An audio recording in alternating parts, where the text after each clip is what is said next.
देखिए यहाँ पर अभी तक हम लोग पढ़ चुके हैं, समांतर माध्य पढ़ चुके हैं, बहुलक पढ़ चुके हैं। अब यहाँ पे बात हो रही है माध्यक की, या मध्यिका भी इसको बोलते हैं, इंग्लिश में मीडियन कहते हैं। मध्यिका कैसे निकाली जाती है, ये भी बहुत ज़्यादा टफ नहीं है, बहुत आसान है, सिर्फ फार्मूले का ही खेल है। यहाँ पर चूंकि वर्गीकृत आंकड़ों का है, इसलिए केवल ये सूत्र यहाँ पे लग रहा है, माध्यक बराबर L plus n/2 minus CF अपान स्मॉल f इंटू एच, ये फार्मूला प्रयोग होगा। सबसे पहले करेंगे क्या, क्वेश्चन दिया गया है 14.3 का क्वेश्चन नंबर 1 है ये। इसमें पूछा तो तीनों चीजें गई हैं, मध्यिका माध्य भी पूछा गया है, बहुलक भी पूछा गया है और माध्यक भी पूछा गया है। लेकिन हम लोग बहुलक और समांतर माध्य भी नहीं कर रहे हैं, अभी सिर्फ यहाँ पे बात करेंगे हम लोग माध्यक की।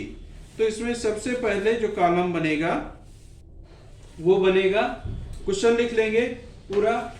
ये क्वेश्चन दिया गया है, निम्नलिखित बारंबारता बंटन किसी मोहल्ले के 68 उपभोक्ताओं की बिजली का मासिक खपत दर्शाता है।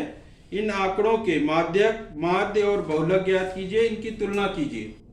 तो हम लोग यहाँ पर केवल माध्यक निकाल रहे हैं।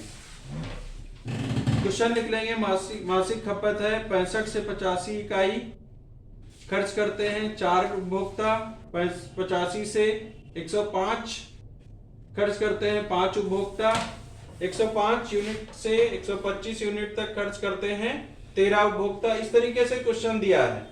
तो सबसे पहले इसमें जो काम किया जाता है, संचयी बारंबारता निकालते हैं। संचयी बारंबारता को इंग्लिश में कम्युलेटिव फ्रीक्वेंसी कहते हैं और उसको हम CF से लिख देते हैं। ठीक है, फार्मूले में CF ही यूज हो रहा है, इसलिए यहाँ पे ये जानना जरूरी है कि CF है क्या। और कम्युलेटिव फ्रीक्वेंसी निकालने का भी बहुत आसान है तरीका। ये जो आपकी दिया गया है 4, इसको बारंबारता भी कह सकते हैं। 4 लिख लेंगे यहाँ पे, फिर 4 को 5 से जोड़ेंगे 9 आ जाएगा, फिर 9 को 13 से 22, 22 को 20 से, मतलब ये वाली संख्या उतार लेंगे और फिर इस तरीके से तिरछा इसको जोड़ देंगे, जो आएगा उधर लिख देंगे। 42 को 14 से 56, 56 को 8 से 64, 64 को 4 से 68। ठीक है, और ये वाला जो इसका लास्ट होगा वो इसके सम से मैच करेगा। जो पूरे उपभोक्ताओं की संख्या है वो भी 68 आनी चाहिए, ये लास्ट और ये सेम आना चाहिए। ठीक है, अगर कुछ इसमें नहीं आ रहा है सेम तो कुछ गड़बड़ है, आपने संचयी बारंबारता गड़बड़ निकाली है। इतना निकालने के बाद अब हम लोग देख लेंगे n/2। सबसे बड़ी बात इसमें n/2 निकाल के ही काम हमारा आगे बढ़ेगा। n/2 कितना है, n कितना, टोटल उपभोक्ता 68 है, तो 68 को 2 से डिवाइड करेंगे 34 आएगा। अब 34 के बाद की सबसे बड़ी संख्या देखेंगे, 34 के बाद की संख्या, उसको संचयी बारंबारता में देखेंगे। 34 के बाद की संख्या हमारी आ रही है 42। 42 टिक कर लेंगे और इसको इस तरीके से स्क्वायर में बंद कर देंगे, रेक्टेंगल में। ठीक है, हमारी ये जो 42 आया है, इसके सामने की जो संख्या है संचयी बारंबारता में है, उसको स्मॉल f से लिखते हैं। ये फ्रीक्वेंसी हो गई, CF यहाँ पर 22 हो गया। ठीक है, L 125 हो गया, तो सारी चीजें लिख लेंगे। L 125, CF 22, F 20 और H क्या हो गया, डिफरेंस 145 माइनस 125, 20 आ गया इसका डिफरेंस। अब हमारा फार्मूला माध्यक बराबर L plus n/2 minus CF अपान F इंटू H। ये फार्मूला याद कर लो, एक एक फार्मूला 2-2, 3-3 बार लिख डालो तो याद हो जाएगा। लिख लिख कर ज्यादा चीजें मैथ में याद होंगी और प्रैक्टिस से। अब इसमें L की वैल्यू 125, n/2 34 है, CF 22 है, अपान 20, इनको हल करेंगे और 20 मल्टीप्लाई H की जगह पे 20 रखेंगे।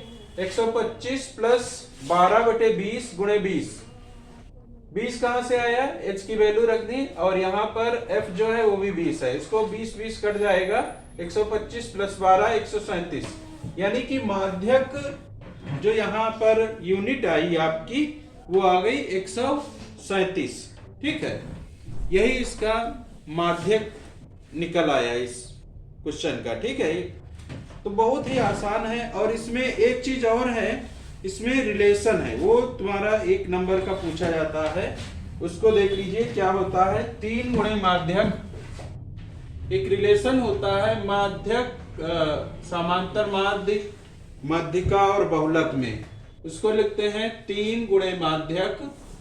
ये 1 नंबर का क्वेश्चन आ सकता है या मल्टीप्लिकेटिव चॉइस में वो भी आ सकता है। 3 गुणे माध्यक बराबर बहुलक प्लस 2 गुणे माध्य, ये रिलेशन होता है। रिलेशन पूछा जाता है कि माध्यक, बहुलक और माध्य में क्या रिलेशन होता है। ठीक है, इस तरीके से ये इसमें हमने इससे पहले वाला जो वीडियो है उसमें सारे बता दिए हैं। समांतर माध्य के तीनों विधियां बताई हैं, बहुलक निकालना बताया है, यहाँ पर माध्यक है। ठीक है, तो आज के लिए इतना ही। अच्छा लगे तो सब्सक्राइब और शेयर भी करें।